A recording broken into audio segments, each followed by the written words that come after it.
नमस्कार सम्पूर्ण भारतभरि छरेर बसेका मेरा दाजुभाइ दिदी बहिनी साथै दार्जिलिङ कालिम्पोङ खरसाङ मिरिकका मेरा गोर्खे दाजुभाइहरू है हिजोआज धेरै टिप्पणीहरू हुँदै र आउँदैछ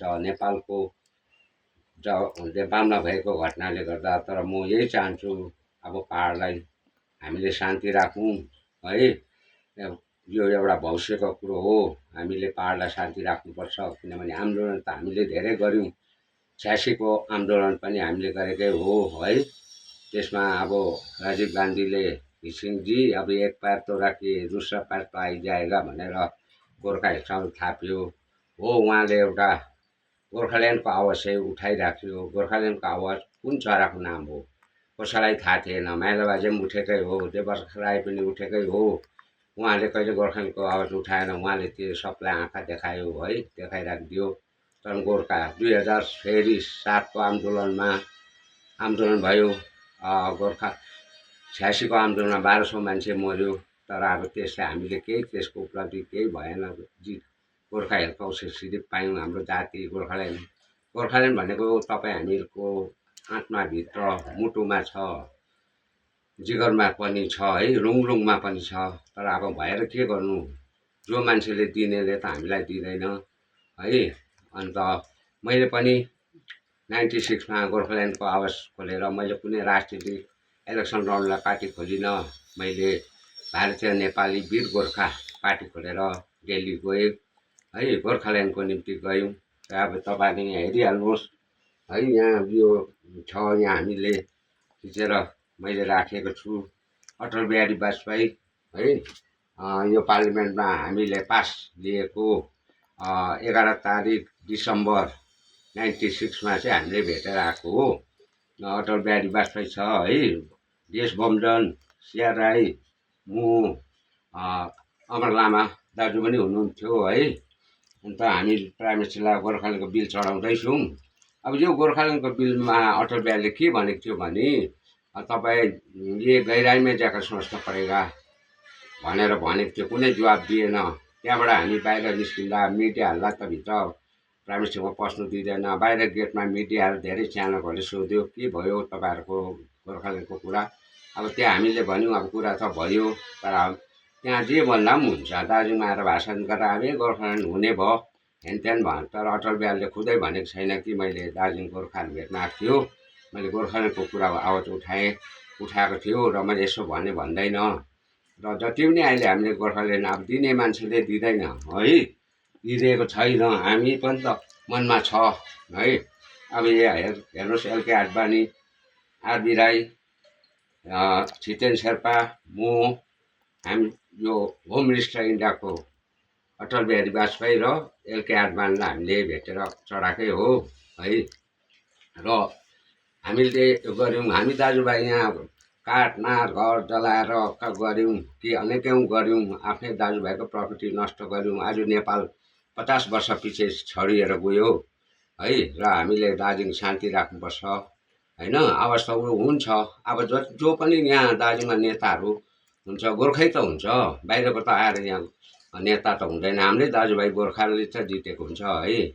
हामीले खोज्नुपर्ने हामीले प्रतिनिधि बनाएर पठाएको राजु विष्टलाई हो। तपाईँहरूले सबैले भोट दिएर जिताएर पठाएको प्रतिनिधि बनाएर पार्लिमेन्टमा एमएलएले कहिले पनि पार्लिमेन्टमा गएर गोर्खाल्यान्डको आवाज उठाउन सक्दैन।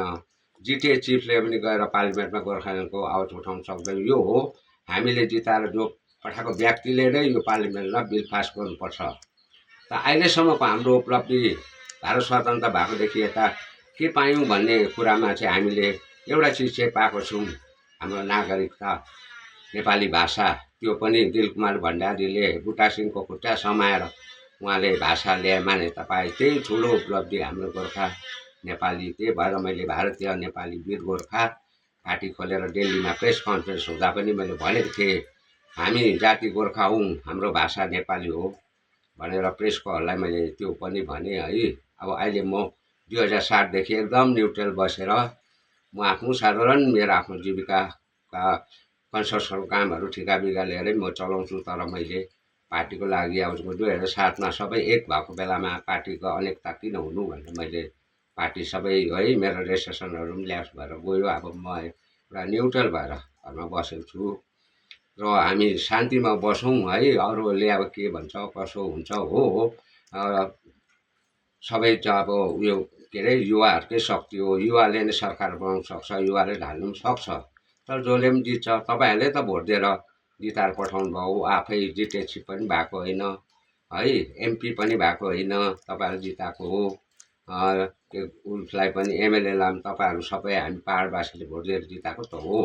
अब कुनै पनि आउँछ भने पनि गोर्खै त आउँछ, अरू अन्य जाति आउँदैन। र म तपाईँहरूलाई यही बिन्ती गर्छु कि हामीले अब उपरान्त है सोची सम्झी गोर्खाल्यान्डको बिल चाहिँ अब मदरोले त मार खाँदा दिने मान्छे अब हो। चाह्यो भने अब नोटबन्दी गर्यो, अनेकौँ गर्यो, राम जन्मभूमि बनायो, सक्छ भने गोर्खाल्यान्ड दिनु किन सक्दैन? तर किन सक्दैन तपाईँलाई एउटा कुरो याद छ कि छैन? बङ्गालमा 42वटा डिस्ट्रिक्ट छ। 42वटा डिस्ट्रिक्ट, दार्जिलिङ एउटा डिस्ट्रिक्ट हो।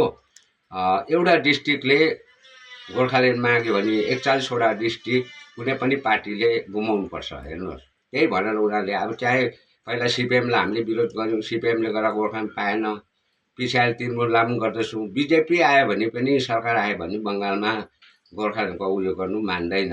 त्यो चाहिँ एकदमै कन्फर्मै हो। अब यो कुरो चाहिँ हामीले त्यही भएर अटल बिहारीले भन्नुभएको थियो, यो गहिराइमा गएर सोच्नुपर्छ। तपाईँहरूले दार्जिलिङ सिक्किम एकीकरणको कुरा पनि उठाएको थियो। त्यो भयो भने चाहिँ सिक्किमसँग गाभेर सिक्किमले क्लेम गर्नुपर्छ दार्जिलिङ हाम्रो हो भनेर भन्दाखेरि हामी पवन चामलिङको कतिताल पनि भेट्नु गयौँ, उहाँ मान्नु भएन है। बासमा हामी बाँच्न छुटौँ। अहिले चाहिँ तपाईँहरूले क्लेम गरेर दार्जिलिङलाई चाहिँ तपाईँहरूले भनेर क्लेम गर्नुहोस् भनेर त्यो कुरा, त्यही कारण एकीकरणको कुरा लिएर आर मोक्तानहरू उहाँहरूले पनि आवाज उठाउन थालेको हो। र त्यही भन्छु, अब हार्दिक दसैँको शुभकामना। दसैँ तिहार राम्रो मनाउँ है। नौ दुर्गा भवानीले तपाईँहरूलाई आशीर्वाद दियोस् है, रोग कष्ट हरण गरेर लैजाओस्। पाहाडवासीलाई यही चाहन्छौँ है। उहाँ नेपालमा के भयो कसो, नेपाल एउटा छिमेकी राज्य हो। अब त्यो देशसँग हामीले तुलना गर्नु हुँदैन। हामीले बहुतै आन्दोलन गऱ्यौँ, बहुतै मऱ्यो, आफ्नै दाजुभाइको घर जलाजल गऱ्यौँ। बङ्गाली हँसाउने काम मात्रै गर्नु हुँदैन। जाति जातिमा टुक्रा टुक्रा गर्ने अनेक कोसिस पनि भयो। तर हामी एक हुनुपर्छ जातिको लागि।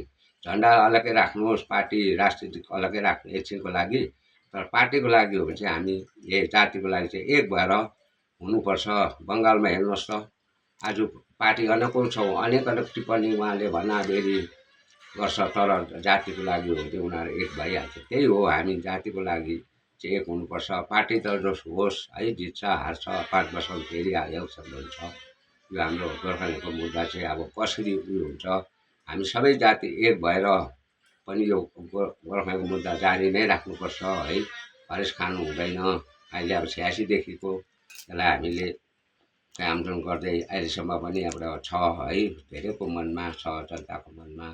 यही भन्दै तपाईँहरूलाई शुभकामना, दसैँको हार्दिक शुभकामना, नमस्कार।